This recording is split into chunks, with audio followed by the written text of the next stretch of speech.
The Formula One season is coming to an end and Sebastian Vettel's dominance of the sport continues. After winning a fourth world title, the Red Bull driver goes into this weekend's season finale in Brazil looking to make it 9 Grand Prix wins in a row. But with new hybrid engines being introduced for 2014, what does the future hold for Vettel and for Formula One? Here to discuss the state of play at the end of 2013 are two men who work on the commercial side of the sport.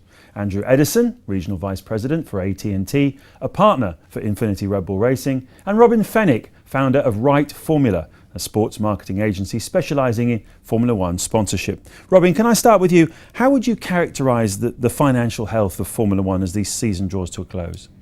I think at this stage of the season, you could look back at the year and see Sebastian's dominance as arguably negative to the sport in general. But if you look at what's happened this year, if you look at the health of the sponsors coming into the sport, you look at some of the new races in the calendar for next year, and even some of the different levels of investment from various broadcasters, I think you could say at this stage it's very positive. Looking forward to next year, there's lots of exciting movements, new engine regulations, and I think the health is very, very positive.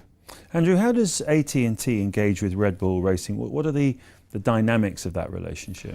AT&T is a global technology company, and the first aspect with Infinity Red Bull Racing is technology transfer. So the services we provide to the team, advanced networking, advanced communication services, are very much the same services we provide to our clients on the commercial side. Second aspect is our business is global and Formula One is global. And the third aspect for us is it is a very good platform to enable us to have a dialogue with our target clients. We typically are working with senior IT executives, chief information officers, senior management, and we find that client set enjoy the technology aspect and the performance aspect of the sport. So we see a good activity across those three levels.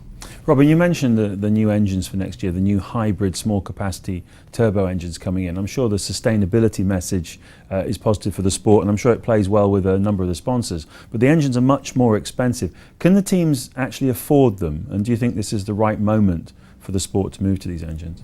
Yes, I think it's a very good point. I think we should certainly be very clear that it's not going to save money, and that's frightening for some of the smaller teams. And I think we have to be very careful that it doesn't become elitist for the top 5, 6 teams in Formula One.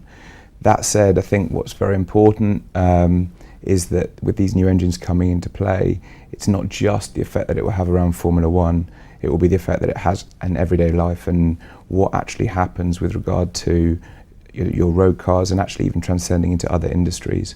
So whether that may affect airlines, trains, etc., I think that could be a very positive message and truly actually affect the general public. Obviously, it's a big ticket item of Formula One sponsorship, a partnership.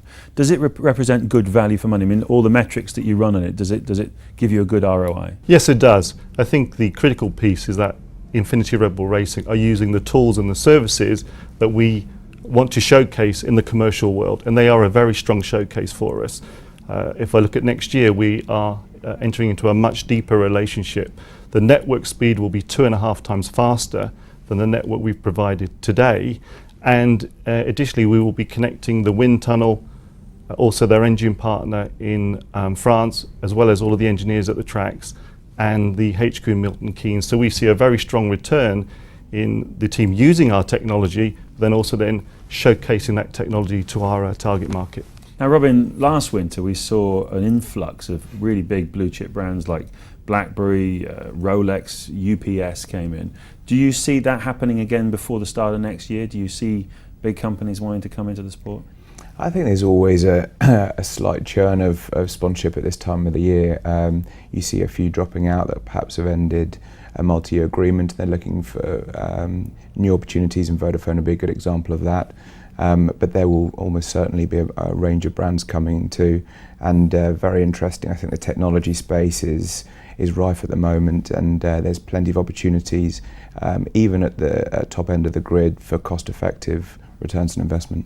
Andrew, obviously Red Bull's now dominated for the last 4 years, but with these new engine regulations, a completely clean sheet of paper, technical regulations, do you, as a partner of Red Bull Racing, do you worry that dominance might come to an end, that they might have to move back a bit on the grid? Well, I think we only have to look back at this time last year, and we were entering the last race of the last season when it was very unclear who was going to be the world champion. And if we look at this year, Red Bull have been leading, but they've really pushed the technology, and we've been a part of that journey. So they have not stopped innovating, and we've been proud to be part of that innovation and helping them.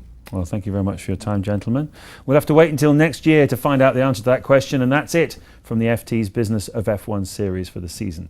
We hope you've enjoyed our coverage. Please join us again in March. Goodbye.